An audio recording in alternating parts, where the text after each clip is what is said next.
Zeina, you've been with TPI for over a year now, and we have not managed to get you on camera.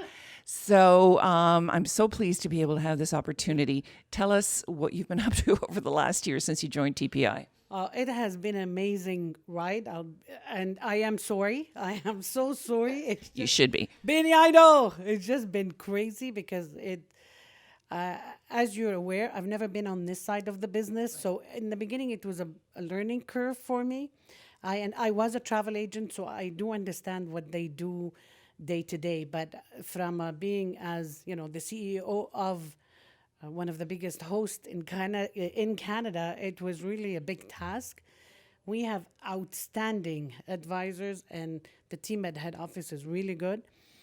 But I needed to learn it all so that I would really do a good job in understanding what they need.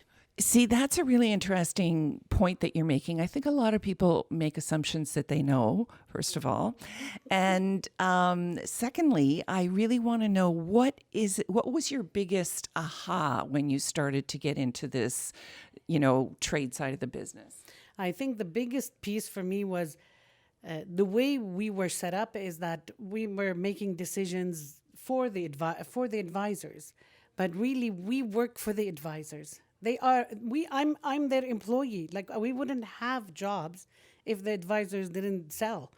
So we had to completely reverse engineer how we do decisions, how we make decisions, or anything we do. We had to now, the advisors had to make those decisions as long as the majority ruled, and that's how we're doing it now. So it's, I could say, 180 degrees better.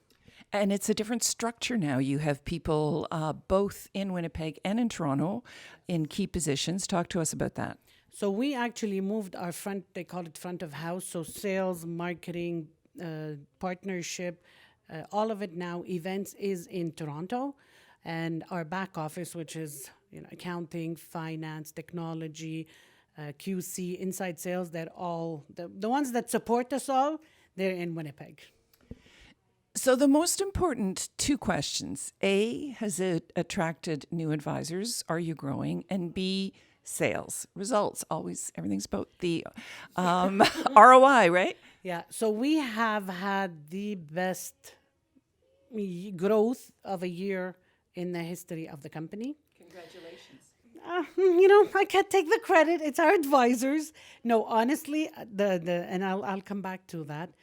But and my second thing is, we, as you're aware, we have not done a single promotion to hire new advisors, and in spite of that, we've had the biggest growth in maybe 18 years, 20 years. In terms of number of advisors. So what are you up to? And we're over 258. We're going to be hitting 900. Wow. Probably by our fiscal. Okay. So let's get back to sales. You were talking about the Yes. biggest in TPI's history. Yeah. So January in itself was 28% growth year over year for January. It was the biggest month in the history of the company. And we have seen as a year a huge growth. I think we're a lot more focused as a company with our advisors on the proper training, whether it's for niche travel, FIT travel. Everybody does today sun. Not that it's not, it's our bread and butter, but for them to really grow their sales. And for us, we look at it in terms of commission. It's the more commission they make, the better for them. If the sale is $1,000 and you make $5, it doesn't make sense for them to do it. So we are looking at much higher ticket price, and we're doing a lot of training for them, a lot of webinars, and to enable them to really start making these bookings. Okay, really important question. I remember even 4 or 5 years ago, a home-based agent was considered sort of, part-time, maybe, housewife who is bored and wants to sell and wasn't really into travel in the same way that an agency, brick and mortar agent, or even at a call center. So lower sales, the expectation. You're part of Virtuoso. So your sales are up. what are the agents selling, your agents, and how has the switch happened into higher end sales? So especially for us, Virtuoso has been a huge benefit for us because it's opened a whole new world into luxury. So we're able. So now our advisors are able. It was so hard before. If I want to go to a safari in Africa, if I don't know someone in Canada to do it for me, they would scramble days. Now with access to Virtuoso, they have suppliers around the world. So it's opened a whole new world for us to give us access to resources that we didn't have. And the other piece is training. It's a lot of training, and we're doing a lot of investment in our advisors to teach them. They're so scared. Like they've been doing packages to the south, packages. For them to have to do an FIT, build it on your own, it's a lot of work. And it's, oh my God, the hotel, this payment is that day, the flight is. So it's scary. So we're doing a lot of webinars, a lot of in-person training to really help them get comfortable in doing these big ticket items. You know, I've met a lot of TPI agents over the years, and quite often it's a business person who is looking for a new career. So they approach travel in the same sort of business strategic decision making as they did in their previous career, and they're good at it. We have, if I go back to your first question, we have actually now about out of our, let's say 900 now, 487 to be exact are full-time. That is their primary job, that's their primary income, and they are amazing at it. The rest, yeah, they dabble. They have another full-time job and they do this part-time because they want to travel. Some, like I was just talking to a lady now, and actually she's new to us. She is an X-ray technician. She's been 28 years, but she wants to retire. And she's always loved travel, so she's starting slowly to learn it. She's going to school part-time. She's a referral rep to one of our full-time advisors, and she said, in 2-3 years, I want to retire, and that would be my full-time job. So we're getting a lot of professionals. Right.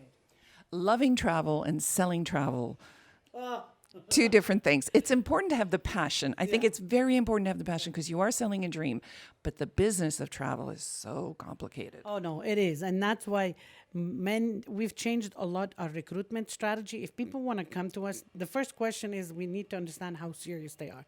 If they want to get to the perks are not there anymore.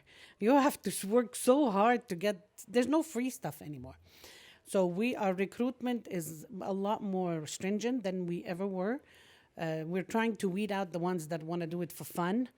If you want to do it for, to book one booking a year, we don't want that. It's much more hassle from head office support to manage these guys than really the ones that want to learn. If you have the passion, we're willing to invest in you, but you need to have it. You need to have something. I have to tell you, I've been in different aspects of travel for over 30 years. To be a retailer, for me, I do not think that I have the skill set. It's so complicated. It's so difficult. You have to know so much. So I have a lot of respect for what retail advisors do. It's honestly, the hardest part is they need to be their own business, especially home-based. So you have to be a business person because you need to do your own taxes. You need to do, forget the aspect of selling. There's a lot more. They have to be marketers. They have to be sellers. They have to be salespeople, to go get the sale. And then you have to be a quality assurance to do your invoicing. So it's not, people think, home-based, oh my God, it's a lot of work because they don't have, they are the company. So in closing, Zeina, now that you've sort of been here for over a year and 2 months, I think. A year, 2 months, 2 days. We were joking, but yeah. You've learned this side of the business inside out.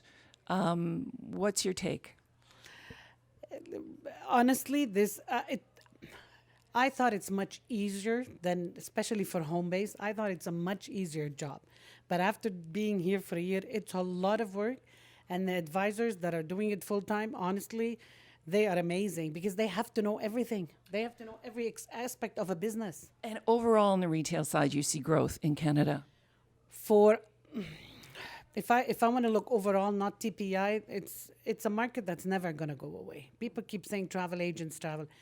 There is a need for travel agents. I'm not saying book Montreal Toronto flight. That honestly, it shouldn't even be anymore a travel agent job. But there's a huge need for the expertise and experience of a travel agent if you want to book something a bit more complicated. If you want to, go to Australia and visit every day a city, you can't do it on your own, like as a customer.